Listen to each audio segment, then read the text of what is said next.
Earlier this week, I told you guys that we're going to be covering two decks that are seeing play and making waves amongst the Tier 1 meta, and actually doing alright. We did Red Omnimon earlier in the week, and today we're going to look at Blue Imperialdramon. So let's talk about it.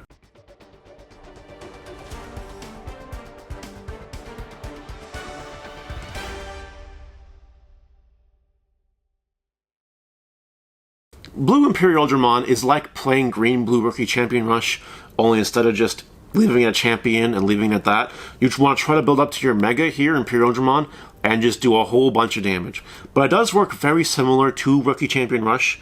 It's a very easy deck to play. It's a great deck that teaches you how to play the game for new players, kind of like Red Omnimon, which is really cool. And it's pretty budget, all things considering. Yeah, these are expensive a little bit. Yeah, the VMons are expensive. And I am playing a couple expensive cards in here, but it's fairly budget if you take out the one obvious expensive choice I'm playing. As usual, we're going to talk about the deck profile, we're going to talk about the things in the deck that I'm unsure about, changes that could be made, and then we're going to talk about the matchups. If you guys enjoy this content, don't forget to like and comment and subscribe. Turn that notification bell into smashed potatoes. That way you know when all these amazing Digimon deck profiles are released, and we're going to go right into the deck profile. Alright, we start with our babies. Starting with 4 Devi Vmon. This card is really cool.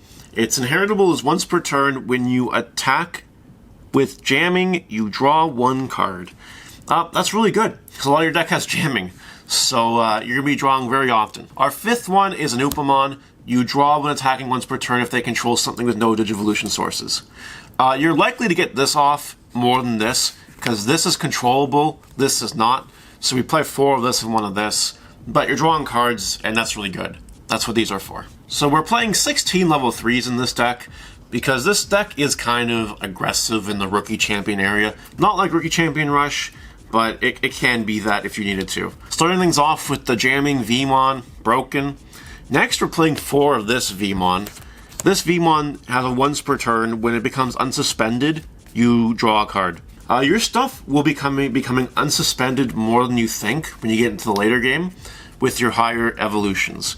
So having 4 of this is actually really good. To top things off, we are playing 8 of the 2 drops to play, just because we want 2 drops to play. That's really all it is. We want to be able to build our board to deal as much damage as possible with 1 turn of attacks or 2 turns of attacks to win the game. So yeah, 16 rookies, very good. Don't have an issue with this ratio at all. We are playing 12 level 4s, starting with 4 Frigimon, because it has jamming. And this is very important, as we'll talk about later. I want to see this card always. It's also 4 cost to play, which is actually really cool. Next, we're playing 4X Vmon. You know, when Digivolving, you unsuspend one level 4 lower Digimon. So to unsuspend something and be able to attack with it that turn that has jamming, like this, or Frigimon, very, very broken. Next we're playing 2 Gorillamon, because they cost 1 to evolve. Not a big deal in this deck per se, because we're not trying to get to level 7, we don't have to turbo, but it's fine, it's good. And we're playing 2 blockers, because Rookie Rush is actually our hardest matchup, so I want to be able to play a blocker sometimes, or have a blocker to work with. And having 2 is quite alright. I've seen Imperialdramon decks playing 0 blockers, and that's fine too, you know, that's up to you. But personally, I liked it too, and this did help with my Rookie Rush matchup a lot. Quick side note, I've spent a lot of time finagling this ratio of level 4s. I'm not 100% sold on it yet, to be honest, but it is working, and I do have positive win rates with this particular lineup of level 4s, which is very, very good. You know, things I've considered is dropping 2 of these for 2 of these or 2 of these, moving this all around. I would never, ever, ever play less than 4 of this, but everything else is kind of up in the air. However, this is the preferred ratio right now that I like, and it's fine. So that's good. Level 5s. We are playing 8 of them. We're playing 4 Imperialdramon. This is the best level 5 in your deck. This has jamming by itself, which is good. It's inheritable, though is broken. If it's an Imperialdramon, you can unsuspend it once per turn. So that triggers things like your Vmon here that says when you unsuspend, draw a card. And Imperialdramon is a card you just don't want attacking you multiple times. So this is the best one. The other level 5 we're playing is Dino Bmon. It has piercing and jamming. That's it. It can evolve on a blue, which is very, very good, and your Imperialdramon can evolve on top of it. But we do need 4 of this for a very specific reason we'll talk about in a second. You need these level 5s for a very specific reason. If you're unfamiliar with Imperialdramon, you're about to find out. Talking about our level 6s now, Imperialdramon Blue. This is the big boss monster of the deck. This card is silly. Absolutely insane. So it has 12,000 DP, and it has 5 to evolve, which doesn't seem good. But when one of your Imperialdramon or Dinobemon will Digivolve into this card, reduce the memory cost by 2. So if you're evolving it on one of these, which you always will, you are evolving it for 3. One thing to keep in mind, in case you aren't aware of rulings and such, you can't do this in the breeding area. It's just not a thing you can do, because stuff like this doesn't happen in the breeding area. So if you did evolve this in the breeding area, it would cost 5. By itself, it has jamming, which is good, but its one Digivolving trigger is unsuspend all of your Digimon with jamming.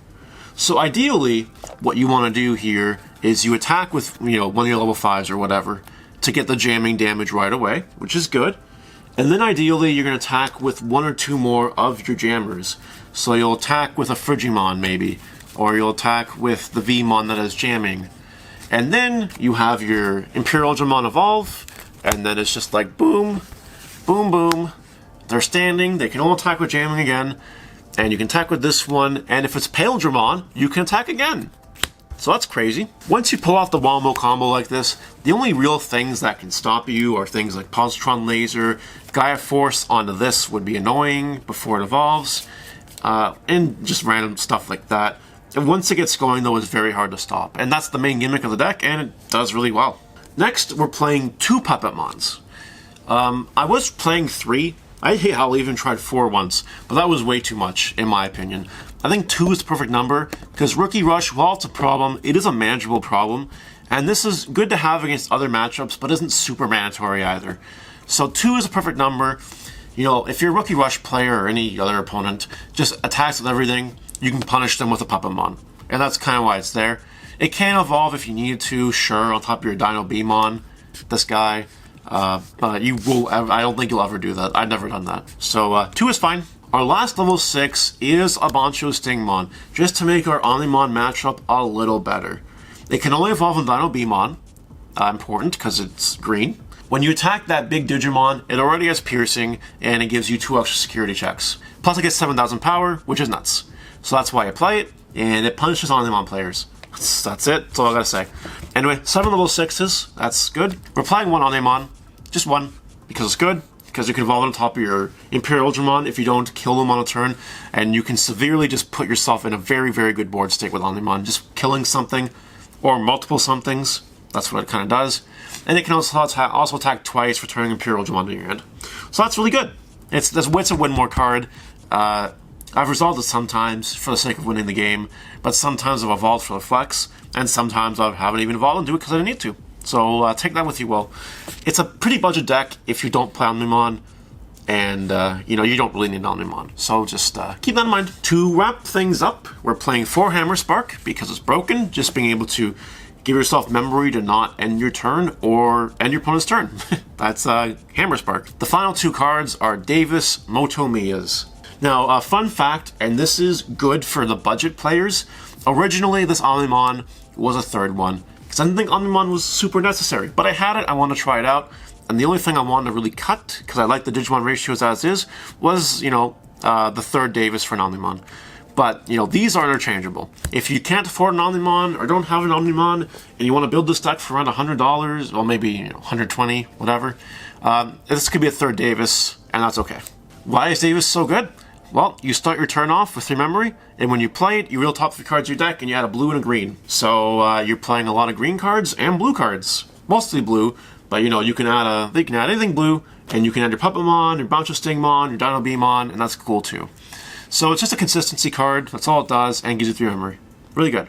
I showed you guys the main combo with Imperialdramon. Like this is just a straight up insane card with jammers, and your goal is to just build your board of jammers. And even poke at them for a little bit too, so you can end the game in 1 turn, potentially, when you evolve into Imperialdramon. That's the whole play behind the deck.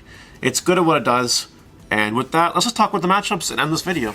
That's the deck, guys. That's Imperialdramon Blue. Let's talk about the matchups real quick. So I'm a positive win rate on every deck. I'm a positive win rate on the top 3 meta decks right now, except Rookie Rush, where I'm about half. Cards like Puppetmon and the Blocker do really well to help against Rookie Rush, but it's a very similar deck, and sometimes it just comes down to who's more aggressive, how it happens.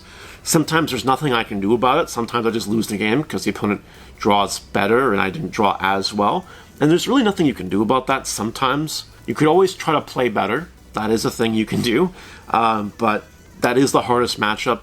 It's why Puppetmon and the Blocker are there. It's why Hammerspark is there. Really, well, Hammerspark's just there because it's there. Let's be real. But it is a winnable matchup, and this deck can do it, you know, just fine. So that's okay.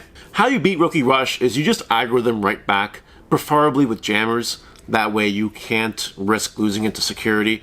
And yeah, you might run into a Flower Cannon or a Positron Laser or a Hammerspark of their own. That would be annoying, but that's the name of the game sometimes.